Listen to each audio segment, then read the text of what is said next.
Hello, Slovak chicken love soup part 2. So the kohlrabi is cut into 4 pieces. The carrots are washed and cut on both ends and scrubbed. The parsnip is peeled because it gives it a stronger taste when it's not peeled, and cut into two pieces or 4 pieces. And the jalapeno is de-seeded and carefully seeds are removed without burning your hands, using a knife to push the seeds out. And the onion is whole and cut on both ends. The parsley is ready for the last stage. So what I did is I bunched them all up to the front and I cut most of the stalk off. So just this will get thrown into the soup at the very last stage. And they're washed. So the chicken tastes better when it has the stock in it. So again, I use this veggie cube. So I've taken some of the stock out of the chicken soup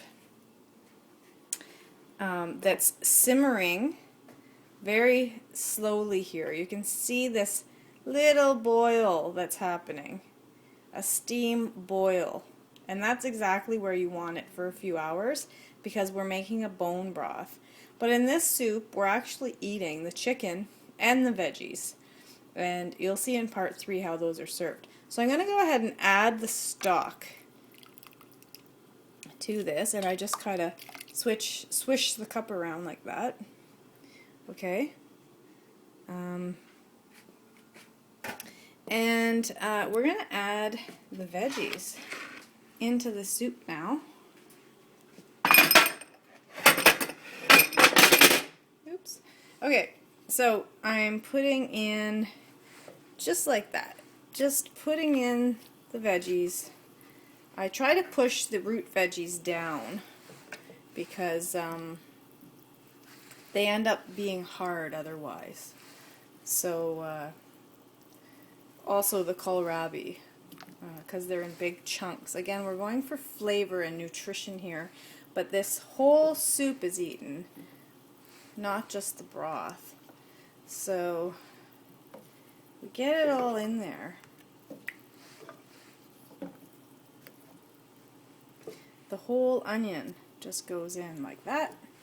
And the jalapenos are kind of optional if you like spicy and a bit of zing in there. Okay, so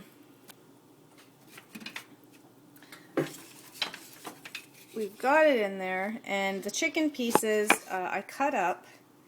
And you can see that it's the whole breast on the bone, okay? And I usually like to flip the breast over so that the bones are sticking up and the meat is down there.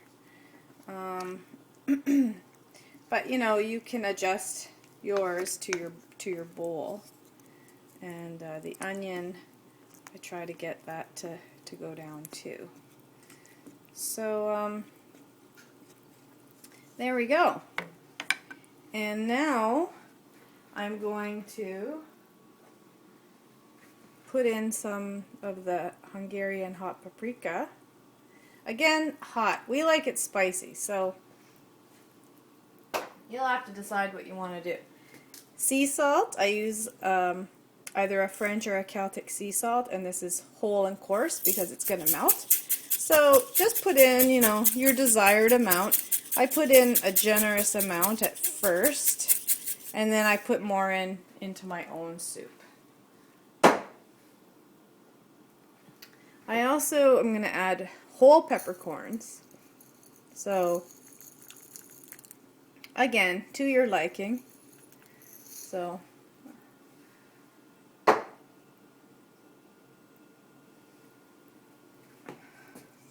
there it is. This soup is pretty easy, although it takes a couple of hours. If you get it in there and start multitasking,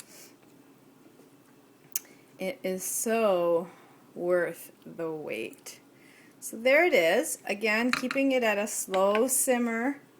As I get closer, you can see these little bubbles simmering, not boiling. Okay, and that's at about a medium heat.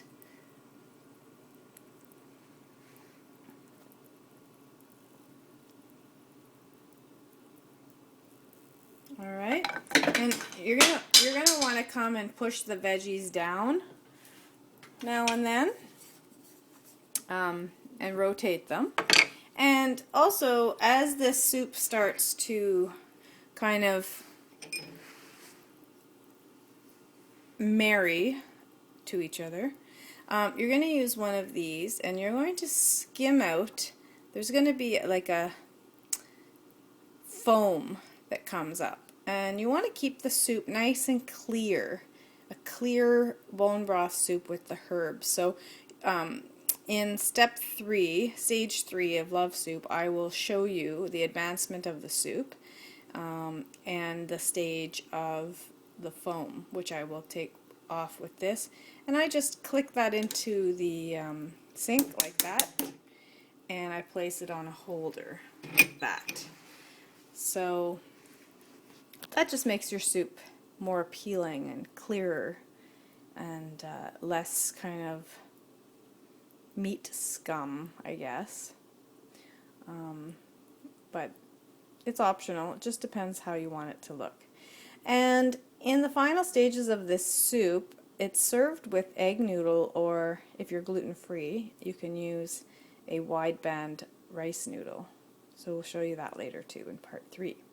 So for now, put all your love into the Love Soup and let it do its thing, and look forward to it later with your sweetheart. Stay tuned.